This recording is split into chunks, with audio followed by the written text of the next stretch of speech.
Vllaznia e futsal ka mbullur flamurtarin me rezultatin 5-4 në pallatin e sportit Qazim Dervishi pas një ndeshje të vështirë të këtij kampionati kombëtar. Ekipi kishte punuar fort në detaje për të përballur me fituesen e Kupës së Shqipërisë flamurtarin, skuadër që sezonin e kaluar triumfoi në finalen luajtur në Shkodër.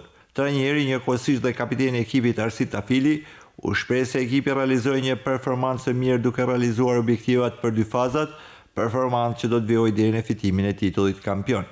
Ishte ndeshje vështirë, e dim tashme se Flamurtari dhe Tirana janë dy rivalet tonë kryesor. Ja kemi prish pak Terezin në këta 2-3 vitet e fundit, sepse ekipi jonë po bën performancë të mirë, po arrin edhe objektivat si çdo vit titulli kampion, ashtu siç është edhe këtë vit. Futbollistët protagonistë Çokaj dhe Çardaku vlerësuan bashkëpunimin mes lojtarëve që çojnë fitoren e ekipit, si dhe u shprehen optimist për ndeshjet e radhës. Këtë lojë luhet të gjitha dhe bashkë me Stolin, kështu që nuk është si e zgjidhja vetë, pavarësisht se ja realizova golat, po ja realizova me anë shokëve, me pasimet, me lojën e shokëve. Kështu që asgjë s'arrihet vetëm, sidomos në këtë disiplinë që është shumë e vështirë. Jena servit se ekip takut e fundit tanë për këtë ndeshja e fundit e kampionatit që doshim me dalë fitore dhe ja rritme.